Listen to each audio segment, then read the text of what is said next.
जैसे ही आप एनसीईआरटी में जो बोहर की 3 पोस्टुलेट दी हैं उसके नीचे अगर जाते हो तो आपको वहाँ पे ये एक फॉर्मूला देखने को मिलेगा। ये वो है कि radius of nth possible orbit, और उसकी वैल्यू जो आपको मिलेगी वो मिलेगी R N is equal to N square by M H by two pi सारे का होल स्क्वेयर और 4 pi epsilon not divided by E square.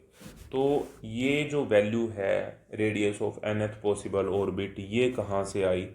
तो इसको समझने की हम कोशिश करते हैं। सबसे पहले तो आपको पता है कि जो भी हमारी सेंट्रीपिटल फोर्स होती है वो एक सूडो फोर्स होती है, यानी कि रियल में वो कोई फोर्स नहीं होती। वहाँ पे जो मेन फोर्स काम कर रही होती है वो उसी के बराबर होती है।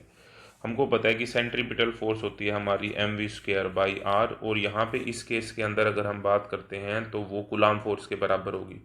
और कूलाम फोर्स हमारी होती है Q1 Q2 divided by 4 pi epsilon not R square. तो हमारा यहाँ पे ई स्क्वेयर Q1 और Q2 को रिप्रेजेंट कर रहा है, और नीचे हमारा हो गया 4 pi epsilon not R square. तो ये इसके बराबर होगी। दूसरी चीज़, अगर आपने वही 3 पोस्टुलेट देखी हैं तो उसमें एक पोस्टुलेट थी क्वांटाइजेशन ऑफ एंगुलर मोमेंटम। और क्वांटाइजेशन ऑफ एंगुलर मोमेंटम हमको क्या कह रहा है? Quantization of angular momentum, quantization of angular momentum हमको कह रहा है कि जो हमारा एंगुलर मोमेंटम, ये कहता है कि जो एम वी आर है हमारा, वो किसके बराबर होता है? एन एच बाई टू पाई के बराबर होता है। एन एच बाई टू पाई के बराबर होता है, जहाँ पे एन इज इक्वल टू हमारा 1 2 3 एंड सो ऑन होता है। तो एक ये चीज़ आ गई। तो यहाँ से आप v की वैल्यू निकाल सकते हैं, और v की वैल्यू यहाँ से हो जाएगी हमारी एन एच बाई टू पाई और एम आर। ये हमारी v की वैल्यू होगी। और हमको क्या करना है कि ये वाली जो v की वैल्यू है वो यहाँ पे पुट करनी है। नेक्स्ट पेज पे चलते हैं, या इसी को नीचे कर लें। तो इसी से नीचे करके देखते हैं हम। ठीक है, तो हो गया ये।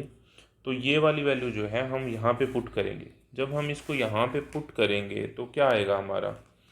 m तो हमारा एज इट इज़ आ जाएगा, m भी एज इट इज़ आ गया, r भी एज इट इज़ आ गया। v स्क्वेयर की वैल्यू रख दो, तो n square H square divided by 4 pi square M square और r स्क्वेयर, ये किसके बराबर है? E square divided by 4 pi epsilon not R square, इसी के बराबर है। ठीक है, तो इसके बराबर अगर है तो यहाँ से हमको निकालनी क्या है? लास्ट में जाके तो हमको आर की वैल्यू ही निकालनी है।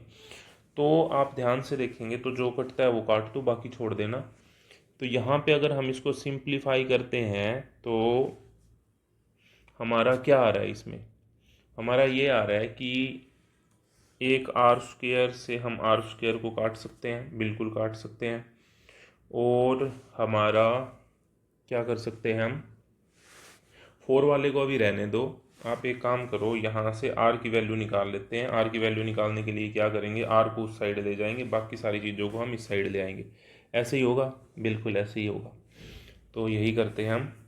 नेक्स्ट कि हमने क्या किया, हमने आर को रखा एक साइड, यानी कि इस साइड ले आए हम, और इस साइड हमारा बाकी सारी चीज़ें ले आओ आप उठा के। एम हो गया N square H square divided by 4 pi square M square. E square को लाएंगे तो ई स्क्वेयर नीचे आ जाएगा, और 4 पाई एप्सिलॉन नॉट हमारा कहाँ चला गया? ऊपर चला गया। यही है बात, ठीक है। अब इसी चीज़ को अगर आप अच्छे से देख के लिखना चाहें तो हम r इज इक्वल टू लिख सकते हैं एन स्क्वेयर, इस जो हमारा एन स्क्वेयर बाई एम, एक m यहाँ पे लिख लो आप। m को इस m से काट देते हैं, मैं दूसरा पेन यूज कर लेता हूँ काटने के लिए। ये कट गया। तो r को हम लिख सकते हैं ये वाला एन स्क्वेयर और m, तो N square divided by m, ये हमने लिख लिया। ठीक है, फिर दूसरा H square divided by 4 pi square, लिख लिया। Very good. और हमारा क्या बच गया? ऊपर बच गया 4 पाई एप्सिलॉन नॉट, और नीचे हमारा क्या बच गया?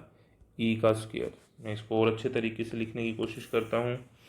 यहाँ पे अगर हम देखते हैं, मैं दोबारा से रेड पेन ही लेता हूँ, तो आर की वैल्यू हमारी आ गई एन स्क्वेयर बाई एम, इसको मैं लिख सकता हूँ एच बाई टू पाई का स्क्वेयर।